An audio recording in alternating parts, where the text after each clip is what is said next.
How might your life have been different if there was a religion for you? A religion that affirmed you as a woman, as equal to man and made in the image of God. A religion that acknowledged your menstrual cycle as a sacred part of creation, your body and sexuality blessed, and validated the feminine voice of God as the most highest, and the care and sustainability of natural resources and non-human life as the highest goal of mankind. How might your life have been different? Welcome to Heretica, her eco-feminist theology educational podcast. My name is Elena and I am the podcast creator. The modern revival of goddess worship. Today's educational podcast will be mostly based on a paper by Tia Nicolae called The Western Revival of Goddess Worship, published in 2022 in the journal Feminist Theology. Nicolae traces the origins of the goddess movement in modern times. This is what she has found. The goddess movement, also known as the divine feminine, arose in the 20th century through the interweaving of the women's liberation movement with female-centered spirituality. Its roots were planted in the 19th century by first-wave feminists, as we have established in previous podcasts, who explored the concept of God in the image of woman in their writings, and also reinterpreted the Bible and published the Woman's Bible. Interest in their work was rekindled in the 1960s, when second-wave feminists began to feel unsatisfied with the lack of feminine representation in religion. So they further enriched the realm of female spirituality by embracing neo-paganism. Pioneers like Budapest and Starhawk played a crucial role in shaping the goddess movement by merging Wiccan principles with feminist ideology. By doing so, they challenged the male-dominated nature of neo-paganism, reclaiming paganism and the symbol of the witch, thereby giving birth to a unique feminist occult religion. Through this process, the goddess movement evolved into a distinct religious entity, separate from neo-paganism. The witch symbol was appropriated by the women's movement and transformed into an emblem of female strength and endurance. It additionally served as a political act in the late 1960s, when the imagery of witches became essential to feminist activism. As the influence of witch-centric activism expanded, it sparked a surge of interest in feminine spirituality, drawing in a diverse range of individuals, including women's rights advocates, female artists, and neo-pagans who were inspired by goddess feminism. The 1970s witnessed a significant upswing in the goddess movement's membership, transforming it into a prominent cultural phenomenon with far-reaching international impact. This movement has continued to thrive and evolve in the 21st century. So the four main characteristics of the goddess movement. First, some thoughts. The worship of Western goddesses constitutes a decentralized religious movement that shuns traditional hierarchical systems, opting instead for a more egalitarian and empowering approach. While the practices and belief systems of goddess followers may overlap, the primary focus lies in individual spiritual experiences rather than adhering to a unified doctrine. The goddess movement embraces a diverse range of spiritual beliefs, combining aspects of seemingly incompatible religious ideologies, such as the concepts of reincarnation and an afterlife, as well as the principles of non-dualism and dualism.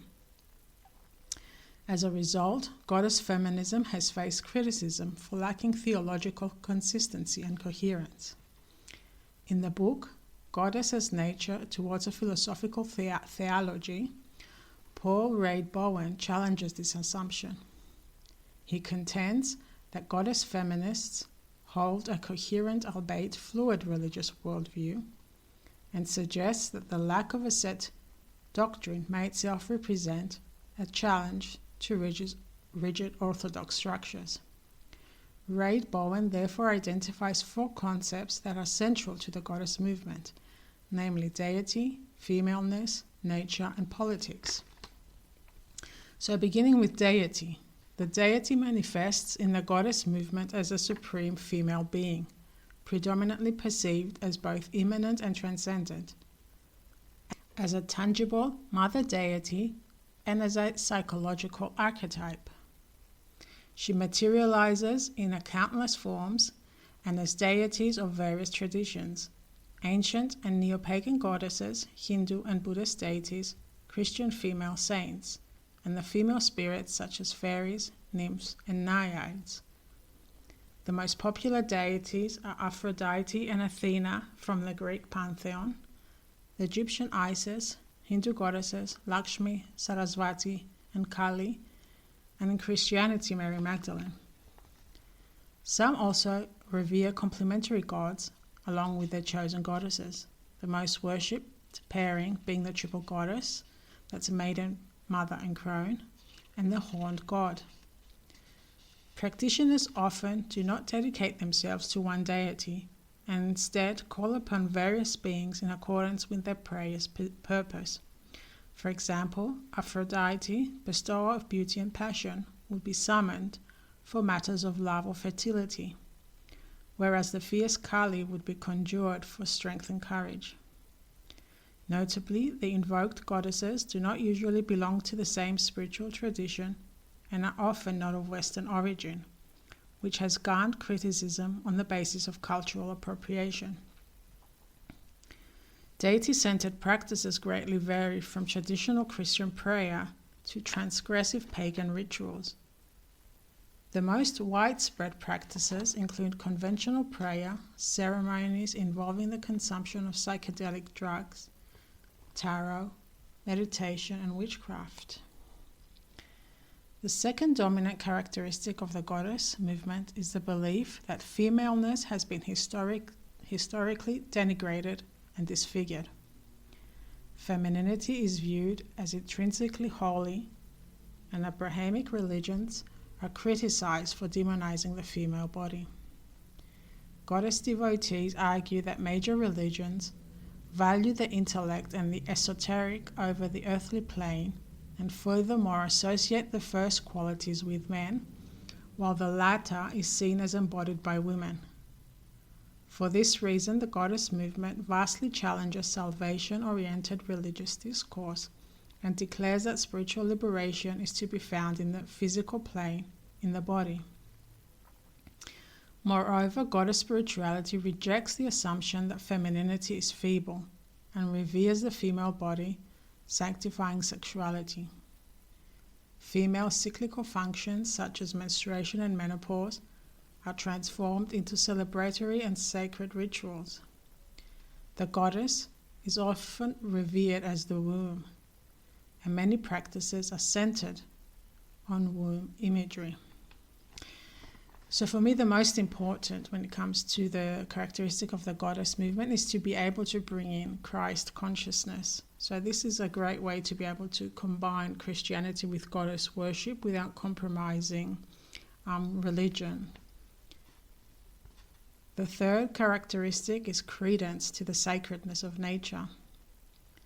Nature is perceived as female and as the mother goddess herself.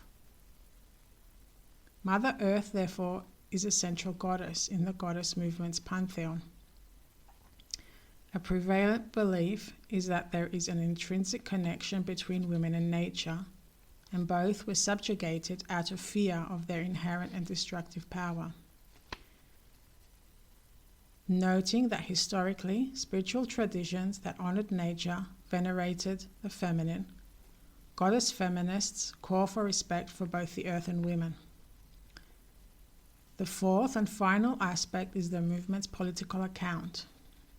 Numerous goddess followers consider the spirituality to be political and partake in feminist community service, such as voluntary work in family planning centers or political activism.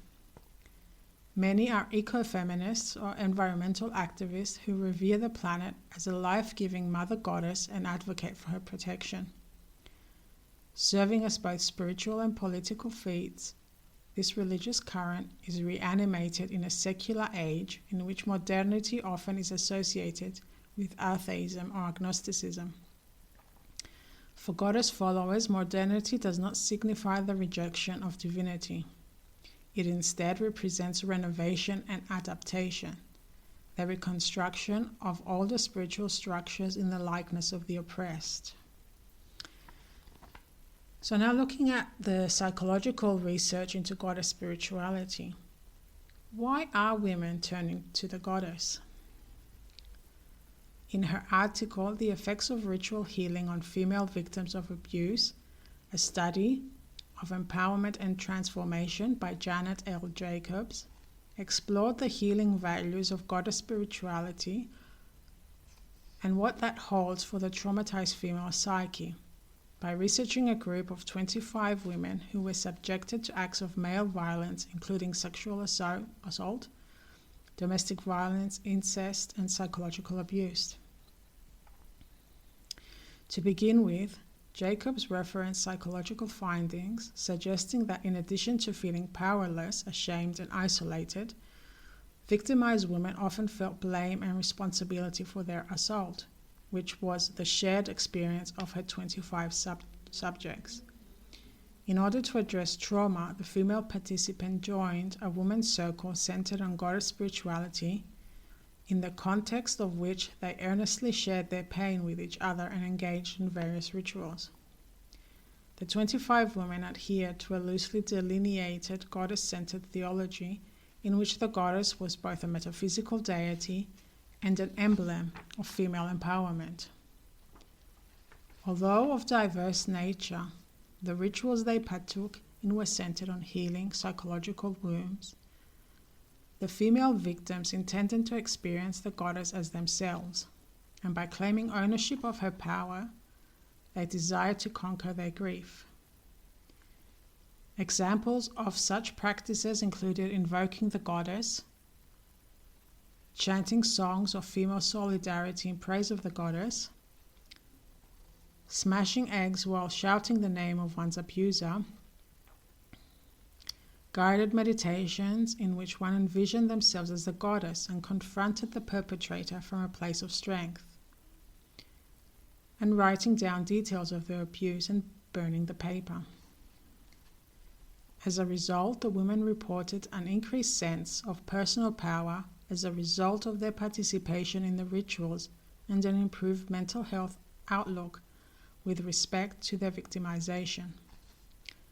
They acknowledged that one of the most meaningful aspects of their spiritual practice was belonging to a community in which they could openly share their experience while also connecting with other victims. These declarations led Jacobs to argue that through feminine-centered, community-based spirituality, women relieve themselves of the burden of shame and secrecy. Moreover, she concluded that reconstructing goddess feminine provides women with a legitimate source of power in the spiritual realm that can be internalized as a personal identification with strength. By envisioning divinity as female, women do not depend on a male figure for their healing or salvation. Jacobs emphasized the significance of this by recalling that women often associate their helplessness with male violence. Thus, a masculine god would make both their abuse and recovery dependent on external male figures. A female god therefore internalizes the healing process, which becomes reliant solely on the woman's self. Jacobs deemed the integration of the feminist archetype in a woman's consciousness to be self-protective armor needed for personal transformation. The symbol of the goddess therefore becomes integrated into the consciousness of the participant, contributing through a redefinition of self as powerful rather than helpless victim. Also important to note is that the goddess movement gave rise to an explosive current in the category of self-help guides. So Christ consciousness is an awareness of a higher self, and the journey to establish one there is characterized by wisdom, unconditional love, peace, clarity, faith, trust, and kindness. And what Christ consciousness also does when we focus on it and draw it through a deity is that it shifts the gaze. So instead of looking outwards, it connects us inwards into our third eye center. And bringing this further back to Christianity, could goddess worship blend with Christian tradition? To answer this question, I will focus on the Virgin Mary. Personally, from my own research and readings, I realized that Mary actually replaced the female deity of Greco-Roman times, Artemis. To my surprise, at Mount Athos or Agion Oros, which is the greatest Orthodox monastery in Greece, and where no woman is allowed to enter, and is dedicated to the Virgin Mary, exists a plaque dedicated to the goddess Artemis. In antiquity or pre-Christianity on Mount Athos, they worshipped the Virgin Goddess of Olympian pantheon Artemis. This indicates that they just replaced the name Artemis with Mary and crowned her as the sacred abbess of the Orthodox monastery on Mount Athos. This, of course, does bring into question the historicity of the Virgin Mary, if she did exist in human form or not, but I'm not going to go into it in this podcast, maybe at a later one. So the discovery of our pagan past in Christianity should not surprise us. In the book by Stephen Benko, The Virgin Goddess, Studies in the Pagan and Christian Roots of Mariology, there are essentially two schools of thought amongst academia.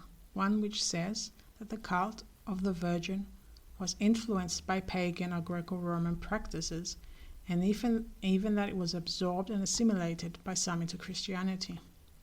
On the other hand, scholars believe that the cult of the Virgin Mary is something new, different from the pagan cults, because of the spirit of Jesus. So it's this Christ consciousness that I've been referencing. At this point, I'll leave you though to consider if you would include the Virgin Mary in a goddess circle, together with other deities. Or you believe she's a clearer and better representation of the feminine aspect of God, and she's in a category of her own.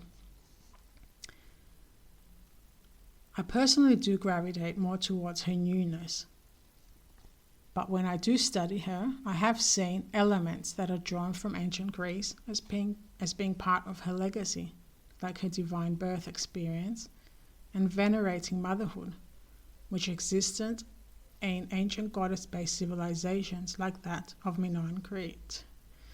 So I'll just leave you to contemplate on the Virgin Mary, about goddess worship, Christianity, and Christ consciousness.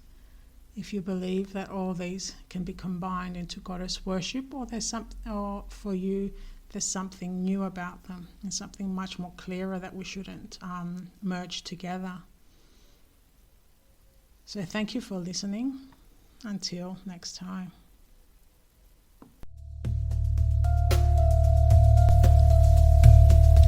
How might your life have been different if there was a religion for you? A religion that affirmed you as a woman, as equal to man, and made in the image of God. How might your life have been different? Heretica, her eco-feminist theology educational podcast.